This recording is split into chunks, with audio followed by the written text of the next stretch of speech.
live, laugh.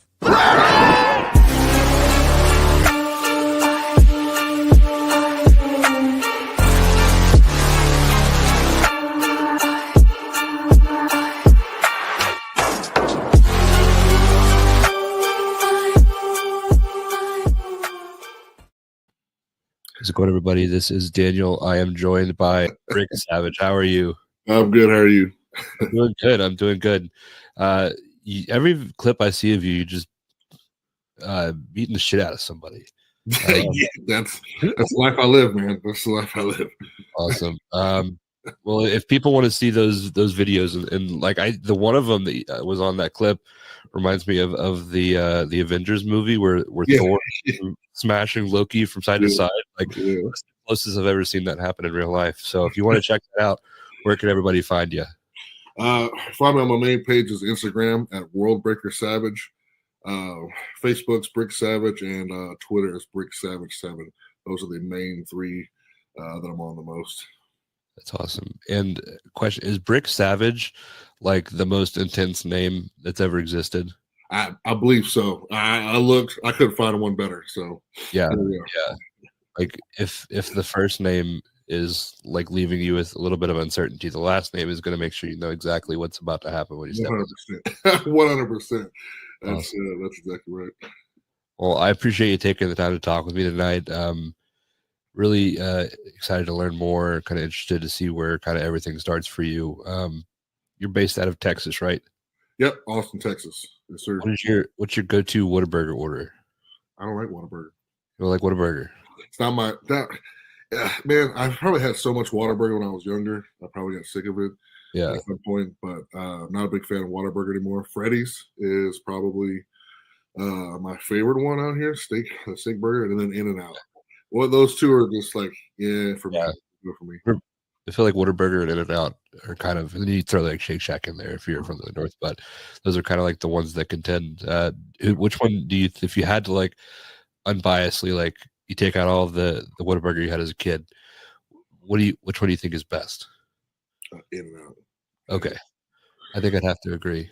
Yeah. But yeah, for sure. Yeah, you had In-N-Out in California. Yeah, I have. Right. It's probably maybe like 25% better in California. Yeah. I went on a work trip to San Francisco, and the first thing I did was got a lift and went to In-N-Out, and there were like people like that still had their bags from the airport in line. Like that was the first place they went. So before we hit the hotel, sorry, we're stopping In-N-Out first. That's the first fucking thing. Got 4x4 animal style fries, the big chocolate shake. It's back in the powerlifting days. Yeah, you answered my question. What was your go-to order? That's definitely an order that matches the name of Brick Savage.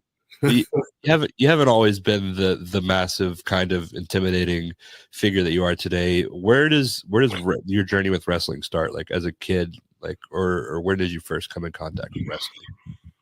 Yeah, my dad was a wrestler, so back in the late '90s, we used to go travel with him. He was trained by Killer Tim Brooks, and you come home beat the shit. They didn't have these these rings they have now where it's like a good amount of padding and stuff. It was just pretty much a canvas and 2x4s. So get slammed on that over and over and over for a few hours. It takes its toll. And he was 36 when he started, so that's not a kind of body you put through the ringer. Yeah, not any kind of contact sports prior to. Yeah, he loved it. He'd come home sore shit, go back next. Keep doing it over and over, and we'd go to these shows, travel with me and my brother, and we'd be in set up the ring, and then once we were done, we kind of had like our fun time. Yeah, when they're flying around and shit like that. So that was probably when I was like 10, give or take 10, between 10 and 13 or so. It was at the time frame I was in there wrestling, just fucking around. Me and my brother would do small spots like drop down leapfrog, hip toss, just regular basic stuff, and then I'd do like big 5-star frog splash off the top. He'd move, I'd sell it, bounce out the ring, do the whole thing, and then all the adults would get all, oh my God, he's so hurt. Go get my dad and stuff like that. Come out and walk around normal. I thought he was so hurt. I'm just good at selling.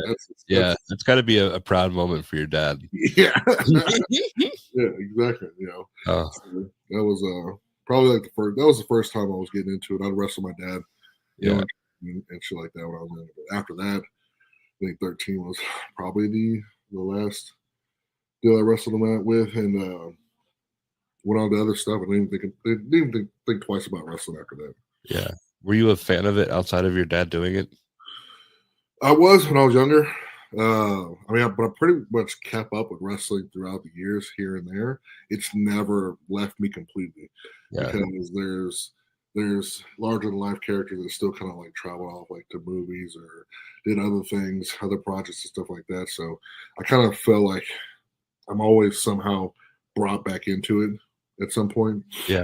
And I think the recent one that brought me back into it a little bit more was when Bray Wyatt released the Fiend character. Uh-huh. I think the SummerSlam versus Finn Balor, and that entrance was the coldest fucking thing I had ever seen. I don't know how many times I watched that thing. It was just so cold. And it kind of brought me back into at least watching the Firefly Funhouse stuff.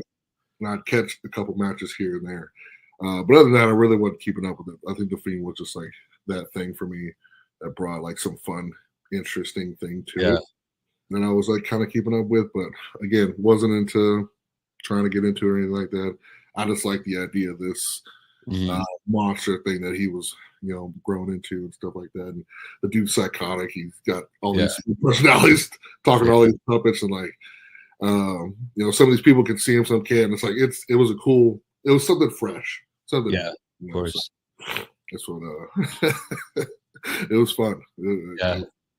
Yeah, definitely something unique that like every once in a while there's that character that, like, if you think about like the Undertaker, like before the Undertaker, like to conceive of the Undertaker was probably, it'd be like a lot of people would be like, that's dumb, like nobody. And it takes these guys that like take this idea and they just elevate it to the next level, and it kind of creates this like new trend in wrestling. So you weren't in wrestling, like you're kind of in and out. What kind of stuff were you into growing up besides wrestling? Like comic books, movies, like what were some of your hobbies? Yeah, I was pretty big in the comic books. I would collect the Predator comics, Predator Alien. My grandma worked at a gas station deal, so I would get those comics pretty regularly. I knew of like the mainstay comic book characters like the Hulk, Thor, Superman, all that stuff, Batman, all that stuff. Watch those movies and stuff like that. But Predator and Alien were the ones I collected as a kid when I was younger, and then when I was older, I got big into comic books. Right before I was doing the Powder thing, and I'd do like the Hulk runs. It's a very specific Batman runs, like Batman Year One, Death in the Family, Death of the Family. Thor's God Butcher run was pretty good. The New 52 was launching at that time, and they were revamping all those characters, and they were all of them were pretty solid. Aquaman was pretty good. Even Superman, I don't even really like Superman like that, but his artwork was fantastic. Jim Lee drawing the shit, so they were really damn good. So, and a lot of that was me collecting it mainly to get more of an artistic art style for myself that I could draw with, and just like looking at these different types of artists and trying to gather something I wanted to put together. Indestructible Hulk was another one too, and that one was a different run, different take, on that deal too. So that was a good fun run that kind of got me back into like getting into comics and actually collecting them. I got some seriously good graded comics for sure. But man, it's an expensive hobby. Oh yeah, I got into powerlifting, and I could only have one expensive hobby. So I had to put a hold on that comic book thing. Well, I've got a ton still. Yeah. Got the powerlifting that required me to eat 6 to 9 times a day. Okay. Yeah. and kind of, hey, do I want to eat or I want to collect comic books? And like, I was like, all right, cool, no more comic books for me. So yeah, yeah. I never thought about that when it comes to powerlifting. Like, there's definitely a lot more that goes into it than just like the work you're putting in. Powerlifting come before wrestling for you? Yep. Yeah. Okay. I try to do the football thing, try to do some semi-pro stuff. You know, we never really panned out. You know, I was trying to get into bodybuilding and stuff, and then like powerlifting kind of just fell in my lap, and I blew up with it. I was really good at that. Took off with that and was doing. I think I did like 8 weeks my first year, and it was pretty nuts. You know, I was getting better and better every show I was doing, and I got pretty high up there in the upper echelon of the powerlifting world. Did it for about 6 years. Did some pretty cool shit while I was doing it, and I think the first crazy total I had was like 22:37 in wraps. Did 22:10 in sleeves. At the time, that was the second best total in the 308 weight class in wraps and sleeves in the United States. So I was the number 2 there. And, you know, they happened back to back. Like one was in November, the next one was in February. And then right after that, I did a 2,000-pound total, 2,005 pound total in 33 seconds. Nobody in the world's ever done it. So I was the only one in the world that's ever done it at the time. You know, so it was a pretty cool back-to-back bunch of things. And the other big one was the 600-pound deadlift for 65 reps over an hour and a half. So some pretty crazy feats. Yeah. To do in that time frame. You know, it was cool. I didn't get to do everything I wanted to in that goal, but I hit all my major goals that when I started. I hit all those goals eventually before it was all said and done. So I at least got that out the way. All the other ones were pretty ambitious, trying to break certain world records, like with a specific amount instead of like weight lifted. Yeah. Just never came to place. I had, you know, 2 major surgeries, and you know, I was just like, I'm done. That's enough. Yeah. It's a big toll, you know, and powerlifting wasn't kind of paying those kind of bills. So like, Yeah, I hear you. Get paid for it, but it wasn't that much, you know, not to cover shit like that. You have a lot of like crazy wrestling stories. Is there kind of a parallel with powerlifting? Are there any like crazy stories that would only exist in the powerlifting world? Like where if you tried to explain it to somebody else, they would be like, what are you talking about? I mean, the deadlift thing, the 600-pound deadlift thing, that's not a normal thing you hear anywhere. Yeah. And doing it for 65 reps is it's really kind of hard to fathom that until you watch it. Mm-hmm. Right. It's like, okay, 65 reps, it sounds like a lot, but it's way more than like a normal person could do. Like if you could pick up I'd say maybe 60% of your best lift and do it for 65 reps. You know, it's not a super heavy weight to do for me, but over the course of an hour and a half, you know, it'll take its toll on you. And, you know, it's hard on your hands, hard on your back. Your muscles are fatigued. So imagine like doing a quick burst of something, you know, that's 3 seconds over and over for an hour and a half. Just keep doing it. You can just keep doing it. You got no break. The only break you got is the other guy lifting the weight in front of you. So you know, a normal person couldn't fathom doing anything like that. And like even the powerlifters watching it happen couldn't really believe what they were seeing me and this dude do back and forth, you know, over and over. So it was just like, maybe I'll do 20, maybe I'll do 30 reps. And then it got to 40 and it got to 50. And it was like, what the fuck? Mm-hmm. So that's just all you can say. It's like, what the fuck? Yeah. I remember I hit 60 and talking to the only 2 dudes in my corner. Everybody else was like on the other fucking side. Yeah. You know, they were like, how many can you do? How many think you got left? And I was like, I can make it to 70. And I was like, I'll do 100 if I fucking have to. Yeah. You know, and that was just the mindset I had there. You know, I didn't want to be the dude who lost in the cage in my house. Yeah. You know, I was a sponsored athlete for Animal at the time. I don't want to, you know, lose to the guy I invited into my house. And, you know, that. So it was a lot of pride really riding on that event. And I give my hats off to Steve Steve Johnson. He was, I think it was called the Forsaken Warrior at the time. It was a big name. I'm not sure if he still has that name on Instagram, but dude's crazy strong. At the time, he was the American deadlift record holder. Yeah. So he was the only right choice for me to say, hey, man, you want to do this thing, head up with me. So it was a crazy feat. Like, I've seen a couple people try to do something similar to it and sit in the hospital just like I did. I was like, you're dumb. I told you not to do it. Don't do it. And it did. I've seen a couple people try to do it and it fucked them up. And I was just like, yeah, don't do it. And yeah. I tries to repeat it. Yeah, I have to like, I probably like will have like at the gym do probably what is like a fraction, like maybe a decimal point of what is normal for you, and I'm feeling like noodle arm. What are you feeling like after that? Like, so once my adrenaline started to settle down, I started getting these severe cramps in my lower back.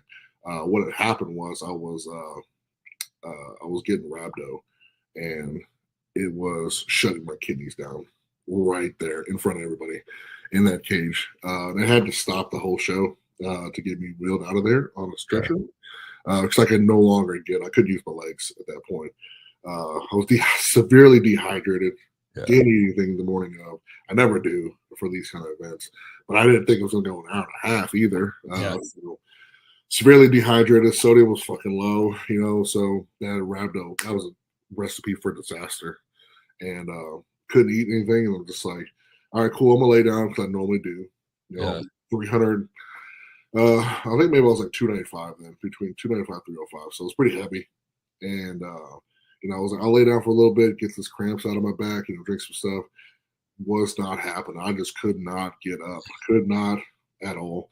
I had a plane to catch, like the paramedics got there and they were like, we can't let you go. And I was like, fuck that. I got to get the fuck out of here.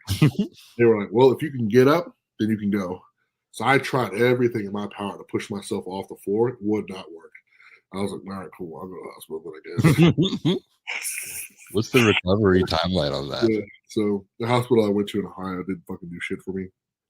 They gave me a script for some pain meds. Didn't do jack shit to me. Wrong stuff. Wrong diagnosis for me. It was just dehydrated. Got a muscle spasm in your back. That was not the case. I flew back to Austin. Got to see the doctor and shit. And they're like, "You got rhabdo. You might die." I was like, "Oh shit, cool. I guess." So they put me on IV fluid and stuff for 5 days. I was hallucinating with this diluted they was giving me. I couldn't eat anything. It was just like soup and jello, and all of a sudden I just couldn't eat anything. It was just like IV stuff. And, the CPK levels that I had were like 41,000, over 41,000. And that's basically like the equivalent of a small car crash. If you're relate to that, your CPK level is supposed to be like 100 or less. Oh. At the most. 100. Yeah. So 41,000. Could have died, but I made it in time. But with a couple hours to spare, I guess. It's just a crazy thing to kind of like think about.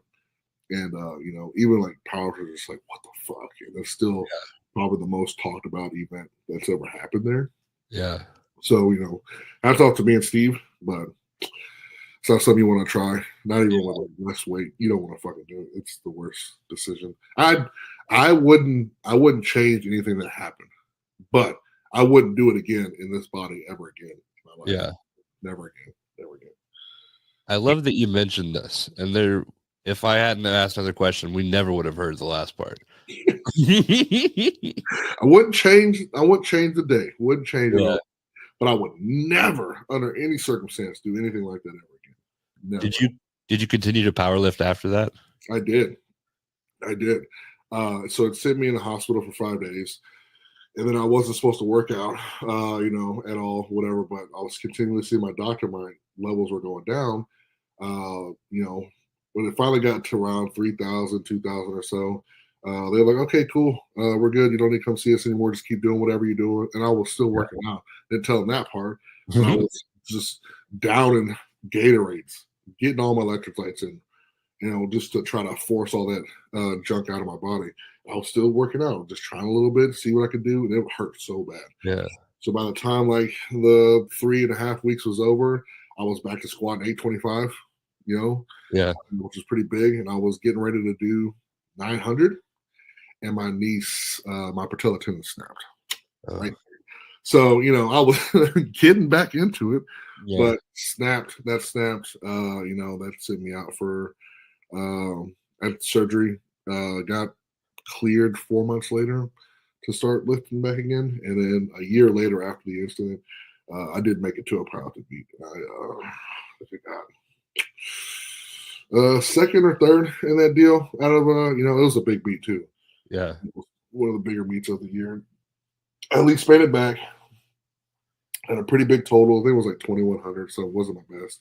But, all things considered, I still did pretty fucking good for, half a leg, and I think about a year later after that, I finally squatted 800 sleeves, and that was a big milestone for me that I squatted 1,003 in reps, 903 pounds, 1,003, benched 595. Everything was going good. Yeah. And then, somewhere April 2021, I've always had shoulder problems, impingements and stuff in football, contact sports, that just hit people too hard. And I was benching 525, weight 9. Second rep happened, snapped my rotator cuff in the middle of the fucking rep. Nobody was in there, so I had to, sit up with it, throw it off me. I didn't know what the hell was happening, but finally got the MRI. It was you set that up. So I had the surgery for that, and was like, I don't want to do this uphill battle no more. I don't want to keep climbing these hurdles over and over, because the weights I'm trying to lift were just astronomical, and like trying to stay relevant and do this faster and recover faster. Yeah. It just wasn't doing it for me. So I was like, I'm done. I'm just not gonna do anything anymore. I'm retired. So I was done. But it was a joke at first. When I started thinking about it, I was like, no, I'm fucking done. Mm-hmm. Doing this shit, trying to climb this hill again, not doing it. Yeah. I'm gonna stay retired. I'm not doing it. Yeah. The fact you had the hospital story, you had the snap, and then you had I think the universe was trying to tell you it was time. Yeah, I was flying too close to the sun. It was just like, you're done, man. And I tried my hardest to get back into it. Yeah. And regardless of all the pain I was in, that didn't matter to me. What mattered was trying to be the best in the sport. And then I was like, at what cost? At what cost to be the best in the sport here? There's so many things are just happening. I'm just like, dude, I'm fucking done. Fuck it. And December 2021 rolled around. I met my tag partner, Damo. January training, and then all of a sudden, boom, I'm in wrestling. I was like retired from powerlifting, fell into wrestling. Go figure. Was that a conscious like swap, or did it just kind of fall into your lap? Just fell into my lap. It was a joke. Started off as a joke. We were fucking joking at a meet. It was helping out. Me and Damo were just 8 hours just fucking goofing off, just talking, wrestling shit. Went to a training day with him in Fort Worth in January 2022. I was like, all right, cool, I'm gonna do this. I'm gonna try it. See what happens. March 2022, had my first match. And I ain't looked back since. Been booked every week since. And it's been a crazy ride, Yeah. Crazy ride. We're coming up here on that anniversary, right? So 2 years almost here in a couple weeks, March 31st. So that's pretty amazing to kind of go from one thing right into the other. Do you feel like the powerlifting prepared you at all for the training required for wrestling? Because I know it's different than a lot of things. Absolutely not. Man, as a powerlifter, I did no cardio, zilch. I had strongman implements that I had in there. So don't get me wrong, I was still hustling and busting, moving, doing 700-pound farmer carries and shit like that. I was still on the ground with that stuff, but that does not get you anywhere near ready for wrestling at all. At all. My body's durable. I'm thick, dense. So get hit with stuff, sure, that would probably work. But as far as like the cardio stuff goes, absolutely fucking not. Man, I was sucking wind in the first 2 minutes, and I had a 2.5 hour practice. It was like the worst fucking thing. So I devised a workout plan that would actually work to get me back in shape before my first match. So a lot of big changes. No more, main weights and stuff like that. I was doing power cleans, jerks,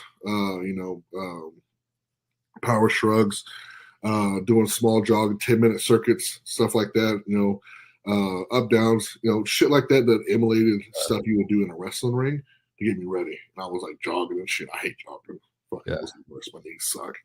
It's awful. Right. So I was doing all the things completely opposite of powerlifting, for a few weeks, a month and a half, give or take. But the training program I put myself through, that got me ready ish. Still wasn't fully prepared because in-ring work is way different no matter what you do. But it did get me in better shape, for sure. Awesome. For sure. Got me kind of ready. But now I have a better routine now. But it's nowhere near it's definitely nothing powerlifting related at all. We've talked to a variety of people. Like, I think maybe the most people that are most prepared are like amateur wrestlers, but we've talked to like Division I football players and everything, and everybody said it's different than anything they've ever done. Yes. A different kind of cardio. It's not something you can really do. And I have pretty good stamina, pretty good cardio. And man, some matches I'll do something and it fucking sucks the wind out of me because there's conditions, right? There's too cold, too hot. How much warm did you get before? Did you warm up too much? Like there's a lot that kind of goes into getting like the perfect mixture of stuff beforehand. Did you drink too much before the night before? I don't drink alcohol, but like, did you drink too much? Did you hydrate enough before the night before? Did you get enough carbs the night before? Right? How much did you eat the morning of? Yeah. Do your electrolytes good? All that stuff plays in a factor for me, especially having more muscle mass than most people, especially more body mass than most people. So all that plays in a factor for me. So I do one thing that has me running around. I do this one deal. I call it Choctaw Bingo.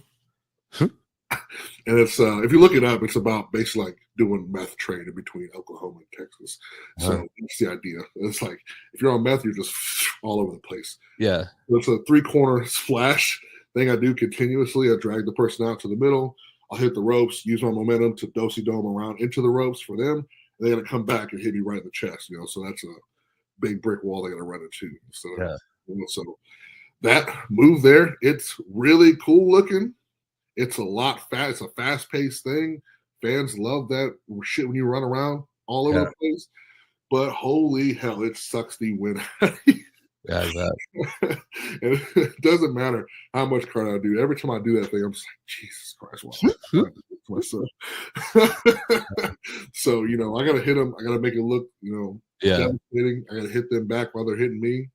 And, they got plenty of time to lay down. They're not doing anything but just getting hit by me, which sucks. Yeah. But, they're not doing much. I'm doing all the work here, running around. And I finally get done beating the shit out of them. I get to cock around, prance and stuff. I'm like, yeah, motherfucker, I'm the shit. So trying to catch my hair before I come back to that deal. So, it's a lot of work, but it's one of those things I think about, what's going to be the coolest thing here? How do I put this somewhere? So it's a cool shine spot for me. Yeah, exactly. So you started wrestling later in life. Do you feel that as a result, you kind of like, you kind of had more of a plan than like, let's say somebody that's 18 out of high school? Like, did you have I want to do this, this is where I want to be, and this is like, did you have like that in mind when you started, or was it just kind of like, we'll see how this goes? Yeah. So when I made the decision to say, hey, let's see how it goes, what really happened in my head was like, okay, I have a place I want to go. How do I get there?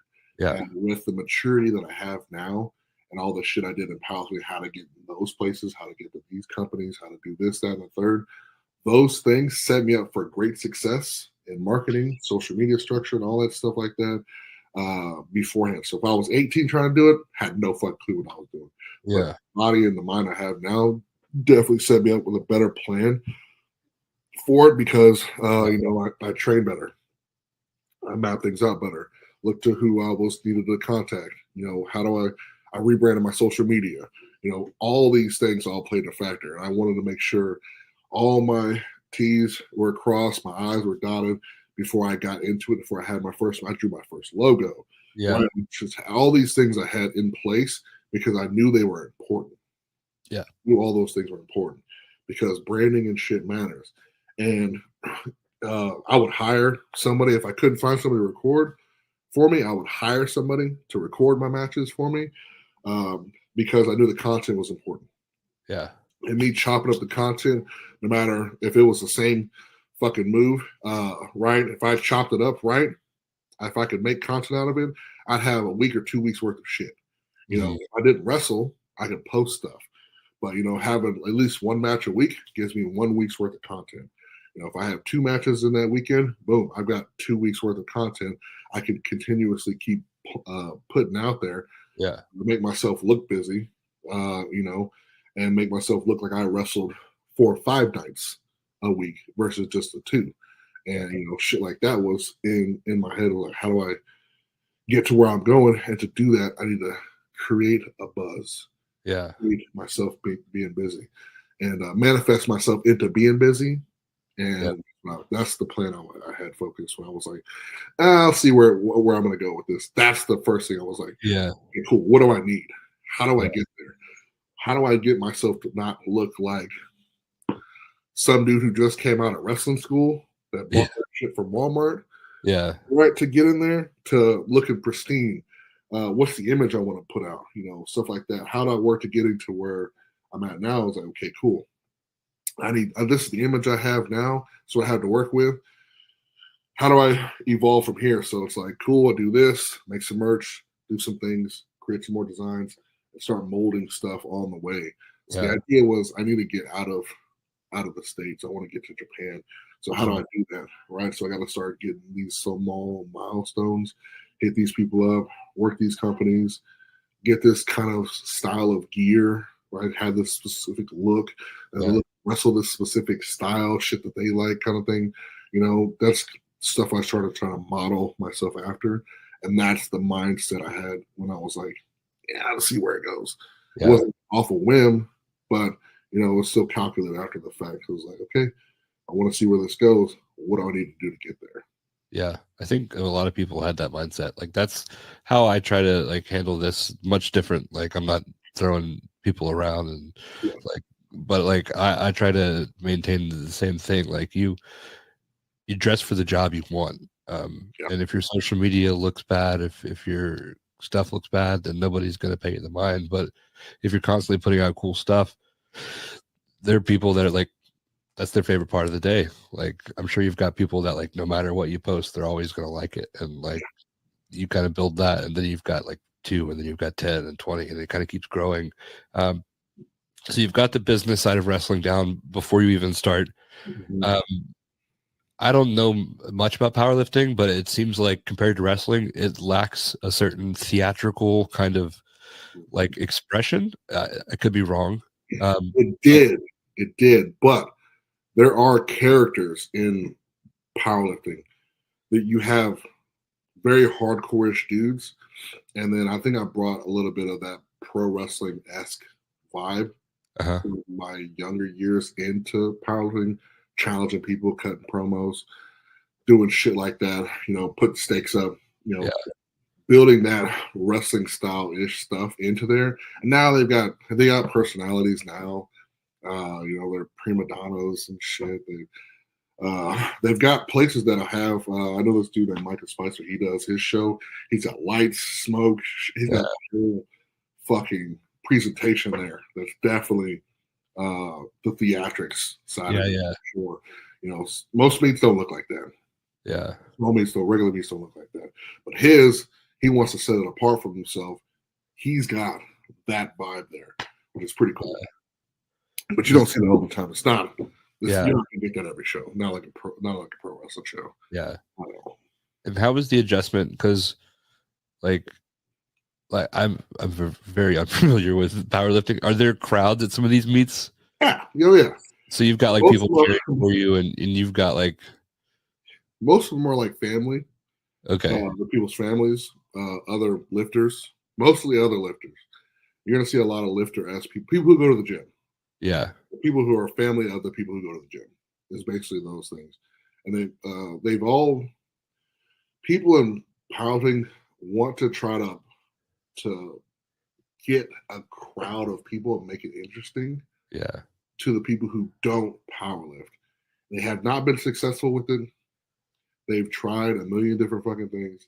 I've seen a bench press thing on ESPN. I've seen a big show. Marcos does a big show called Big Dogs in Australia. Biggest fucking show they have, but it's all monsters. All dudes are monsters. Like lift 2,400 pounds more, 2,500. Like dudes will squat 1,000 pounds, shit like on the regular. Yeah. So he has that show. It's a very quick show, quick turnaround, hard on those guys for the travel, just the turnaround time because it's like each flight is around 10 to 12 minutes. Yeah. Very fast turnaround time than most powerlifting meets ever have. They're super fucking slow. They drag on. They're like 8 hours. Yeah. There's a million fucking flights. There's tons of people. There's 2 platforms. Super long. It's hard to market that to a normal person. Of course. Like Marcos at Big Dogs, that dude had it down. You would buy the pay-per-view. You'd watch the show. You'd be fully entertained. From the presentation looks good. The production, all that stuff. He had that vibe there that we're looking for to be marketable, but it never blew up. Yeah. People have tried to make big meets, big money stuff to it, but it's never had the appeal to the regular audience. Yeah. We've been trying to get to. Never happened. Still hasn't. Probably never will. It's honestly boring to a normal person. Yeah. Unless you're doing it's an astronomical amount of weight, right? But like even in them concepts, it's still kind of boring to the normal person because they're just like, I don't know how much that is. I don't really care. This guy's fat. Who cares? Right? Yeah. He looks out of shape, but he's fucking huge. He's gigantic. No neck, big traps, big shoulders, big legs, but he's got a belly. The normal person is gonna see some fat dude lifting weights. Yeah. Me, I'm like, this dude is enormous, jacked. Yeah. He's got way more muscle than 2 times the guys over, right? So like, lifters see that, but a normal person, they don't really have that kind of appeal. So some characters in pro wrestling definitely could make it entertaining, but a lot of those dudes are fucking duds, boring.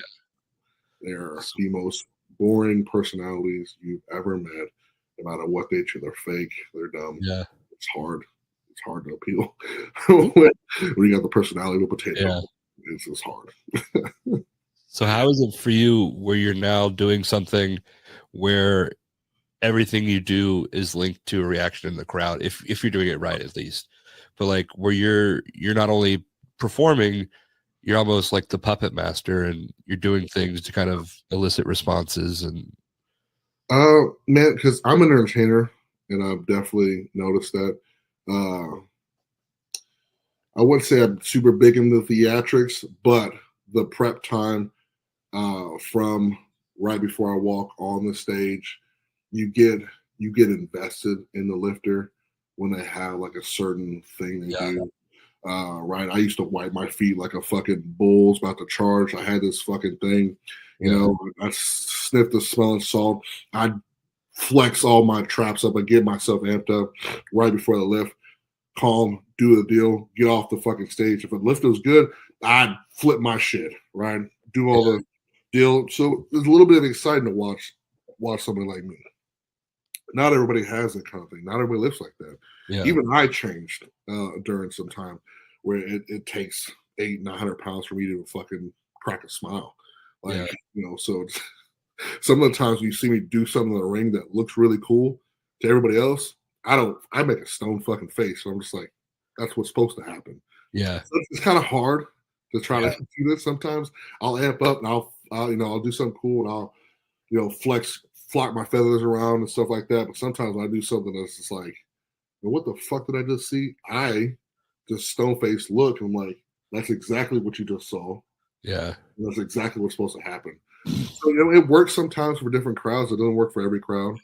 But, you know, I've always had that kind of like appeal for myself. But like, you know, I think some of the people who see Brick on the regular are just like, when they see that face, they're like, yeah, you're the shit. We know it. We see it. Yeah. That kind of thing. So they know. So it takes a lot of work still, even for me, to try to like feel out the crowd for certain things, what's going to get the right response for stuff, right? So, and then trying to remember, the fucking 5 things I'm about to do, and then like that one other thing too. Oh, hey, the crowd's here too, and you know, fucking pay attention to them a little bit. Yeah. So, was Brick Savage? Is that your kind of character persona from the start, or how did that become what it is today? So I mean, Brick's based off of a previous, self.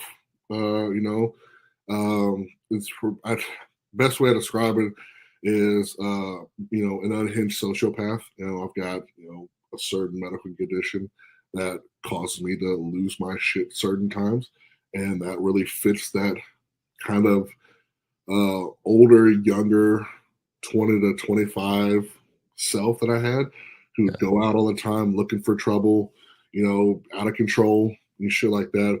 But also very calculated in that same sense. So it's like taking my younger self and my older self, putting them into the same body, where I'm very methodical when I do certain things, but I'm also fucking loose cannon. I'll lose my shit. If somebody looks at me wrong. Yeah. It's it's how I used to be. And like, it's like taking that and then turning it up, like they say, to 11. So, right. So if somebody cheers for the wrong person and I catch them, I give them a death stare. I'll lose my shit on that person. I don't care if it's someone's daughter. It's like 10 years old. It's their first show. I don't care. I'll lose my shit. It's one of those things like, what would I do if I was really angry at this person and it wouldn't matter who they were? Just, that's just something that I think about. And it's like, it's who I am as a person, but like, I'm not that person, all the time. But you might want to yell, but you don't. Yeah. Now at this point, like, I'd rather not get in the confrontation if I don't need to. Yeah. Kind of thing, so it's like pulling myself from like 2 different, spheres here and just like meshing them together. Yeah. And, it's best, like I said, I can explain it as being like an unhinged sociopath. Yeah. Right. I've always got to be right. Yeah. Not if I'm wrong. Even when I'm wrong, I'm still right. Like, trying to have that mindset. It takes a lot, but it's like, sometimes it's funny, but people don't catch on to it and stuff like that. Like, I can't be wrong. Even when I'm wrong, I'm right. Like, that's the whole premise about being Brick Savage. I'm always looking right. If I'm not, I'll smash my way to being right. Like, it doesn't matter. Yeah. I'll break whatever it is I need to make sure I'm right. So, if people can sometimes relate to that, sometimes they can't. And like, I don't want everybody to relate to me, because like, that's not who my character is.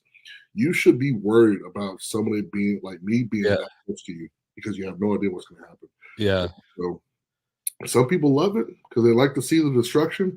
They don't exactly want to get close to it, Yeah. And I've had people just avoid me at all costs. Wait 6-7 shows before they even say anything to me. Yeah.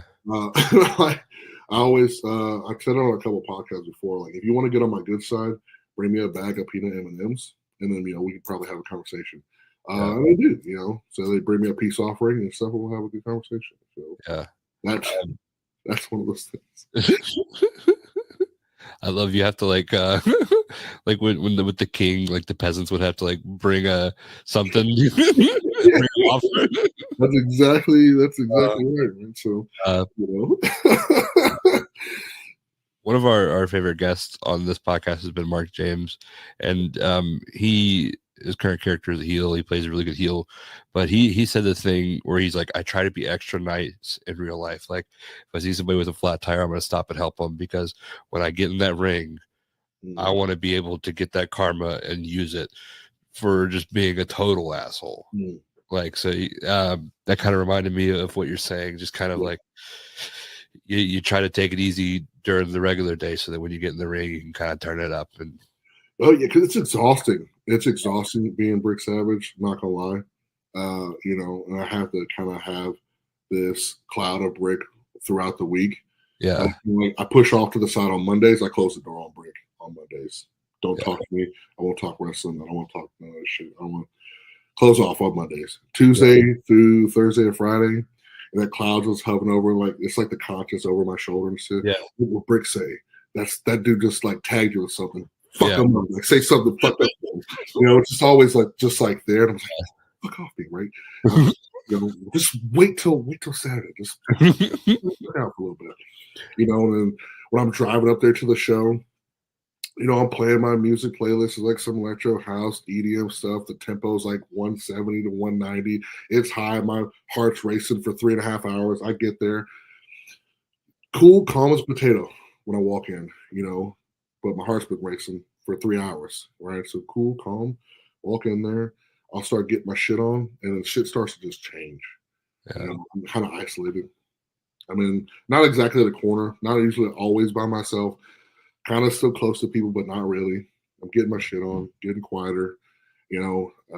Right before I get out there, complete fucking silence for me. Don't talk to me. Right. People normally just have like small conversations. I won't say shit. I won't say nothing. When I come through that curtain, it's fucking over until I go back to that curtain. So that has to be the first thing that those people see is this face come out looking a certain way. Right. It has to come out looking arrogant, cocky. It has to be all this because they have to know exactly what they're getting into when I come out here with that curtain. So it has to be that, and it's exhausting. And then I have to do it 2-3 nights in a row. Yeah. On those drive homes, 3 hours, 4 hours, it's complete silence for like at least 2, maybe the whole ride. It's just nothing but car noise. It's like, fucking. If I'm being a heel, I'm like, damn, I'm a fucking asshole, foul person. Like it's bad. I can't believe I just did that. I'll do stupid shit. I'll spit water when it looks like I'm spitting at people's feet. And it's the illusion that I'm just spitting on somebody, right? Because you got 4 corners of a ring, right? Yeah. Everyone's on the side, so all these people get to see is just me doing this spitting motion to somebody, and they're like, "Oh my god, this is the most vile." I've spit on people before, but other wrestlers. But that was just because that's a shoot, whatever thing that happened, they deserved it. One of those things. But most of the time when I'm coming out, especially when I'm playing heel, I'll have all this water that's draping on my face through my mustache and shit. Yeah. So I'll get it all kind of like soaked in there. And then somebody says something crooked when I walk by them. That's all my hair and stuff. I'll just flick everything forward. So you got my hair flying like to spit in these people's face. Yeah. Make that spit sound. Right? So all you see and feel is just wetness. Yeah. So it gives you this illusion like this motherfucker just spit on me. There's nothing you can do about it, right? So it sets a specific tone. Yeah. Like, I don't care about your well-being. I'm just spit on you. Get the fuck out of here. Right? Those kind of things I think about. Like what makes me the most asshole thing to do. Yeah. And then I stole that from my tag partner. We used to do that mock spit on people. I was like, nah, I'm gonna steal this. I gotta steal it. And doing it to a kid makes it even fucking funnier for me. I got this mean face on, right? These kids come over, don't touch me. I'll do this thing, I'll make that fucking sound, and you could hear it through that whole thing. It's just like, oh my god, this dude just spit on the fucking kid. What? And you got that kind of you set that kind of tone, and people are just like, they're just taken aback by the image that they just saw, and everything you do after that increases that vileness. Yeah. Those are the things you gotta think about. Like what makes you the biggest asshole here? Spitting on a kid's definitely gonna do it for you. So you're in year 2. What was the first year like of your career? Like what were some of the big moments for you, some of the big learning curves as you started out in your journey? Man, getting a travel schedule, right? And trying not to work too much. I have a decent, pretty heavy schedule. It's not super heavy, like people on like the bigger companies, but it's it's comparable to some of those people that travel. And it's trying to get that and match it up with my personal life, which is definitely hard because you got to think my days off, I'm working wrestling shows, so I don't have days off. Yeah. So I was trying to like learn to schedule myself days off or weekends off now for sure. I'll take a big a break some point in time, either summer or December stuff to kind of give myself some leeway to recoup.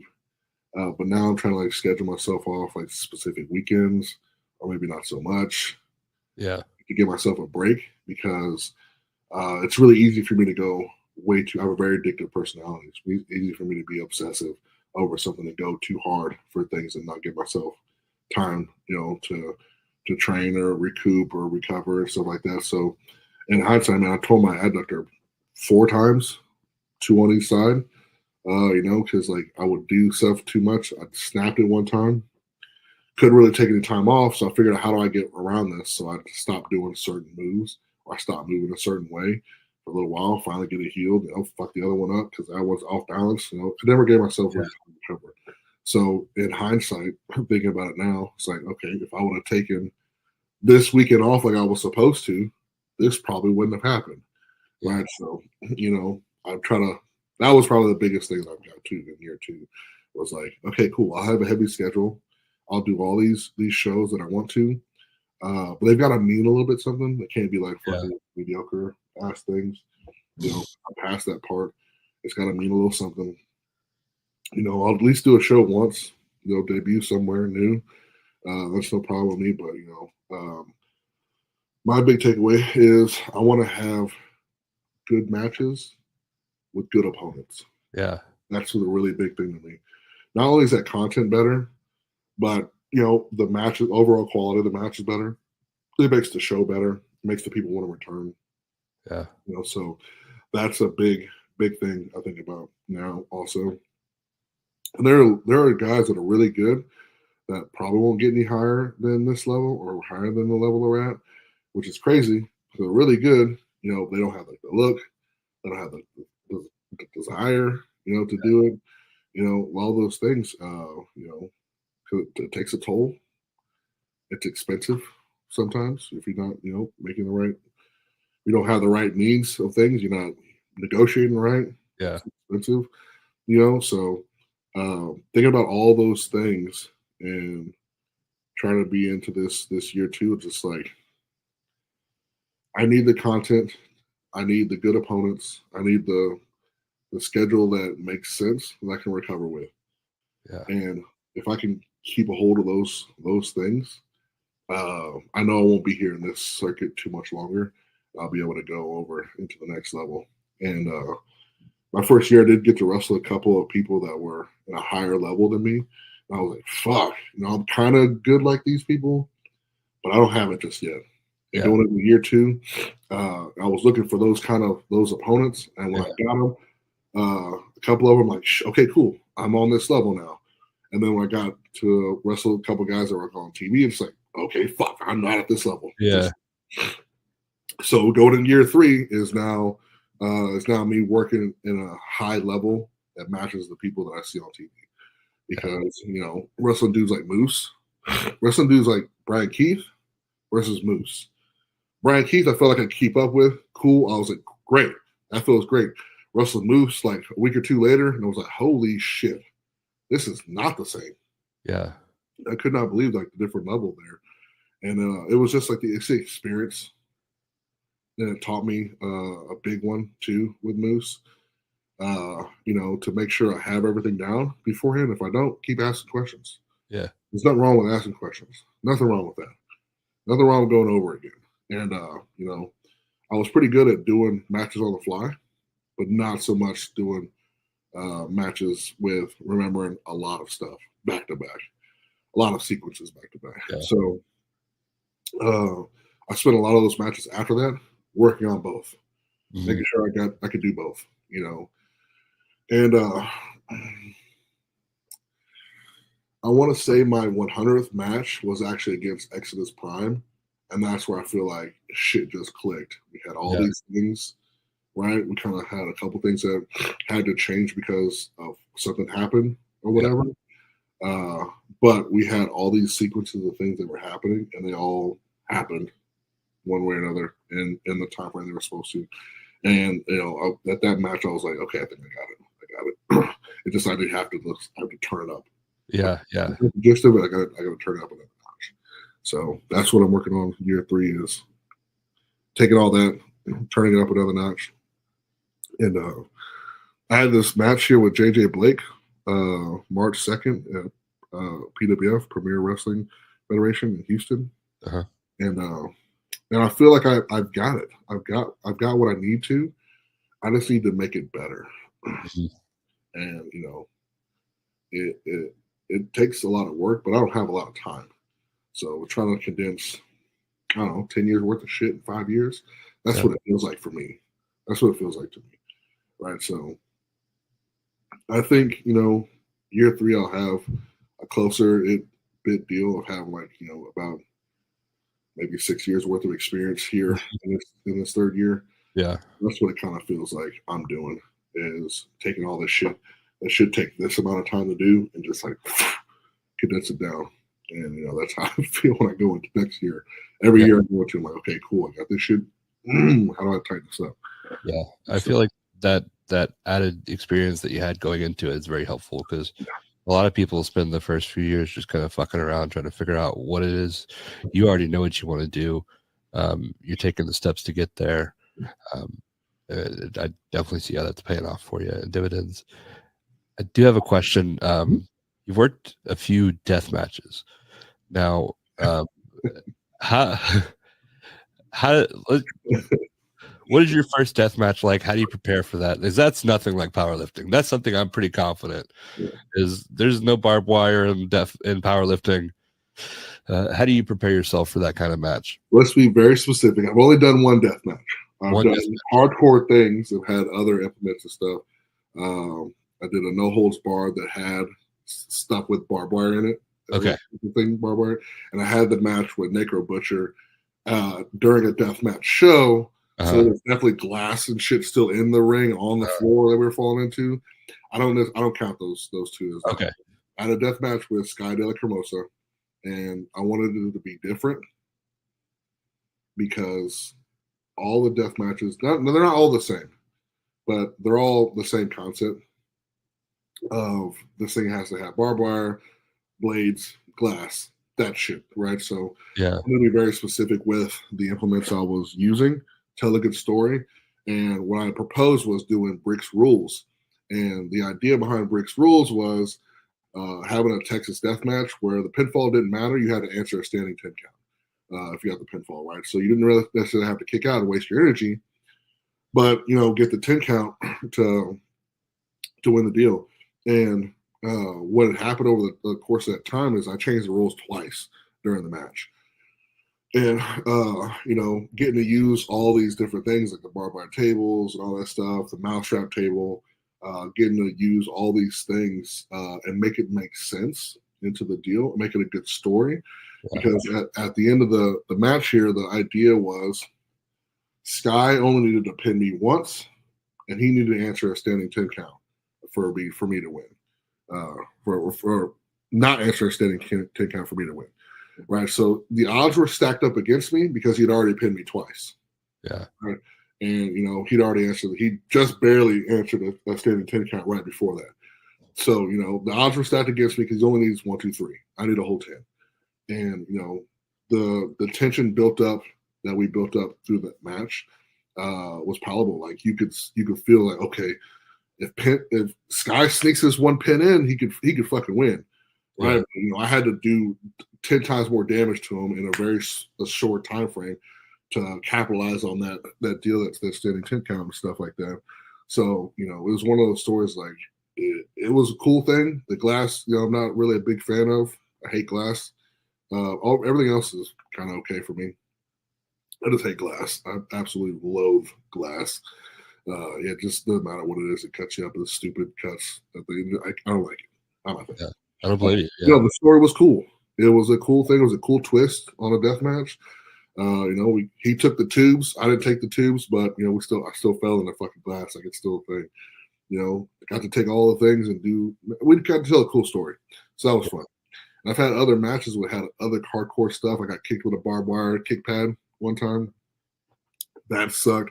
absolutely hate it. So death matches are not my thing. Yeah. And it'll be a very, very, very special occasion for me to do another one. That's be very, very special. So you're not getting any more of these. Like I said, I have a very durable body. I'm not worried about it, but I have really cool gear. Yeah. I don't fuck that up. So, going into the match, I'm like, cool, I can take all these things. That's not a problem, but I still fuck up my gear. That's the thing I'm thinking about when I go into this match. I'm not trying to fuck up my gear. So, I wore I wore my first old singlet against Sky to that death match. Yeah. That's so I didn't fuck up. Nothing really happened to it.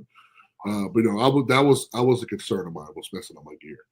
Makes sense. A lot of people wear like the jeans and the tank top for like right. Maybe I don't want to do that. If I'm gonna do a death match, I don't want to be clothed. Yeah. In a way that takes away from the experience of getting cut up in that deal. I get why they do it and stuff like that. I think it's a lot cooler if someone's wearing their right gear and they're not covered up. They're not wearing a shirt. They're not wearing pants. I get it. You're trying to protect yourself and save your skin from that. But for me, in order to tell this story and my aspect, my thought process, I need to wear what I normally wear. Yeah. So whenever the thing happens to me, I can sell that thing or whatever what's happening. It makes more sense. Like I cut my finger up, blood's leaking off my finger, there's cuts on my legs. All these different things that happen and shit like that. And I can sell these things because, okay, I got blood hanging out this thing. I can sell this thing that's happened over here. So all that stuff for me makes a better sense of story, doing it in that way. Yeah. Then kind of similar, you had a recent match, Whataburger team match against Jake something, where you punched through a door. Not the first time. Not the first time I punched through a door. I had a match with Matt Locke at HOT in Austin, and we had this spot we kind of fucked around, reverse. Yeah. We went to go punch him, and the door is behind him, so I punched the door. So I'm not stranger to punching holes through doors. Go figure. Yeah. So this Jake something match, and we're trying to work this spot, and I was just like, I just put my arm through the door, and I remember him and Speedball looked at me like, "You can do what?" I was like, "Yeah, I can just fucking, I'll just put a hole through the door, punch a hole through the door." And you're like, all right, okay. So, and it was a thicker door too. It was one of those, it was one of those thicker doors. It wasn't like a closet door. I ended up doing that later on, like a week or two later, to a closet door. Fucking thing exploded. Yeah, cool. It exploded. But this door that Jake had, man, had that extra thick backing to it, right? So when I punched through, my arm got stuck for real. This long ass scratch on my arm from that. Like, I punched that thing, I should have punched a little bit harder, but it's kind of hard to kind of gauge like the thickness of the door. And my arm got stuck. So, it was like, my arm was like legit stuck in that thing. So I'm like, all right, how the fuck do I get my arm out of this? Big concern. Yeah. But, it worked out. Yeah, I'm very impressed by just, I don't know that there's a wrestler on the independents that has the presence that you have, as far as just like people don't want to come up to you because you're fucking scary. Like, even if I saw you at a club and I spilled a drink on you, I would probably feel reliving my life because I feel like it was going to end. So you have a great look. Year 3, I know you said Japan is a goal for you. What else do you want to accomplish before all is said and done in wrestling? I'd like to make it to, a major company in some form or fashion. I want to do a tour in Japan, make it to a major company, and I want to get an action figure made of me. They're not super big goals, but they're big enough goals. Yeah, they're doable. Yeah. Right. So they're doable. They're doable there. And I want to get those little things. One, going to Japan is something my dad wanted to do. He never got to do. So that's for both of us. And I think I do really good in Japan. Making it to a major company, like AEW, TNA, any of those deals there. That gives me a little sense of pride that I was good enough to make it to this level in this sport. Similar like I did in powerlifting. I had my skill and took it to this next level. Not everybody can say they do that. Yeah. The action figure thing, that's for my kid. It's one of those things that, as someone with a family that, hey, I can pass this thing on. Here's like a notable thing. You might not understand what it took to get here, but here's this cool action figure you can beat up all your friends with. This is daddy here, right? So that's those are the small little things for me that I want to get done before so all said and done. So you mentioned a family and having a kid. Do you notice anything similar to when you were growing up watching your dad wrestle?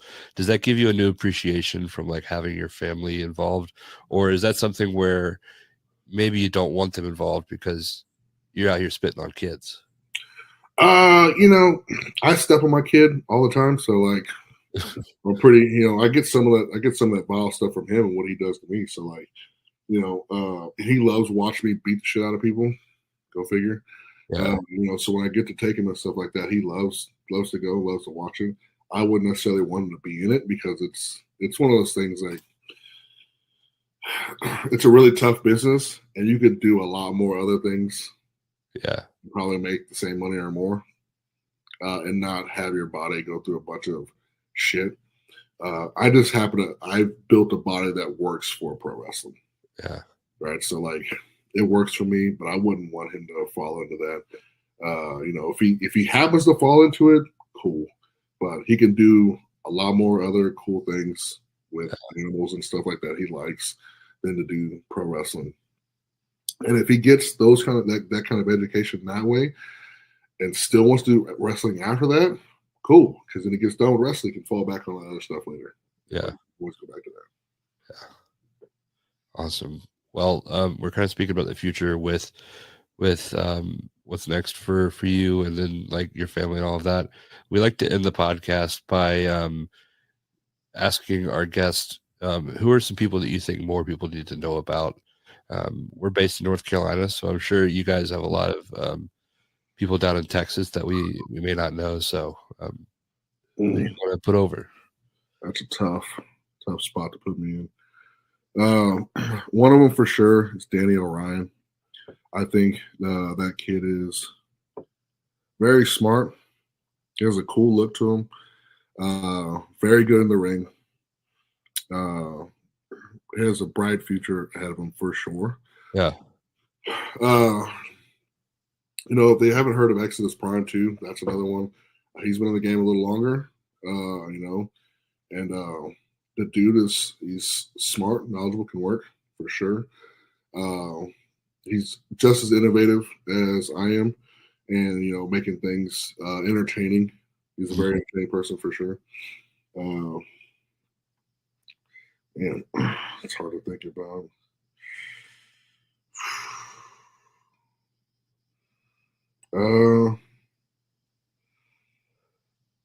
There's a lot.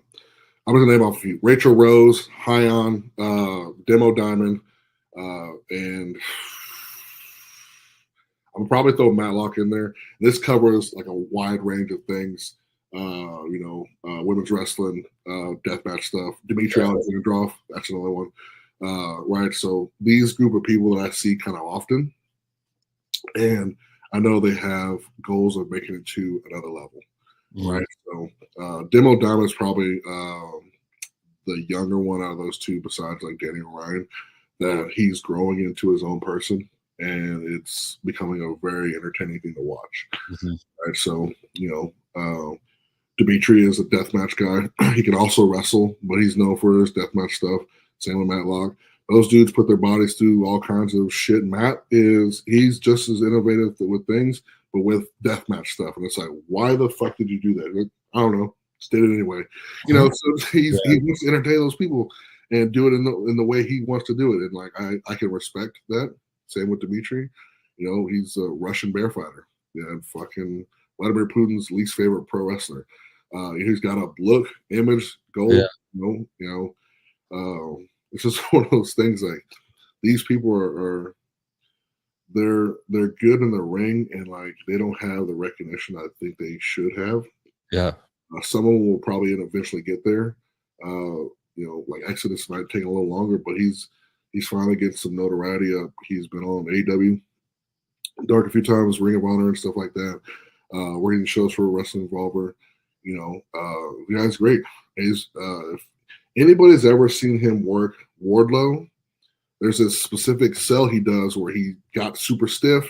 Wardlow powerbomb, he gets completely stiff, upright, and he's on his head doing this sell, and it was a big meme all over the place. Yeah. So he didn't think about doing it, he just did it. Yeah. And that sell job got over way more than whatever would happen in that match. So that's like one of those things. Like it's a very small detail of things, but like somebody who can think of stuff like that, I think is a very important person to have in pro wrestling. All these people, Rachel Hahn, Demo, Exodus, Danny, Dimitri, Matt, they've all got these qualities of entertainment they want to showcase to the fans, and make sure they have a good time and be wowed by the end of the night. Yeah. Well, I appreciate you sharing those. We've had the fortune of seeing Rachel Rose and High End with DPW around here. Yep. Incredible performers. Familiar with a few of the others, but have to check out the rest of them. Everybody else who's listening, I recommend you do the same. I also recommend that you pay fealty to Brick and bring him peanut M&Ms at every show, and not just the little box, the movie boxes. I'm talking about the resealable bags. These are decent, right? These family size ones are decent. It's good ones to have. They do have the big giant box ones. Yeah. I get those. I'm very happy with those. If you bring them, they're like a 3-pound thing of peanut M&Ms. So that's a little longer, like a few days. So those are much appreciated. Okay, you heard it here first. If you show up with one of the little movie dollar ones, not even get the fuck out of here. That's right. This has been great. I appreciate you taking the time to talk with me. Yeah. Where can everybody find you? Is there anywhere? I know you mentioned merch. How can people get a hold of merch from you?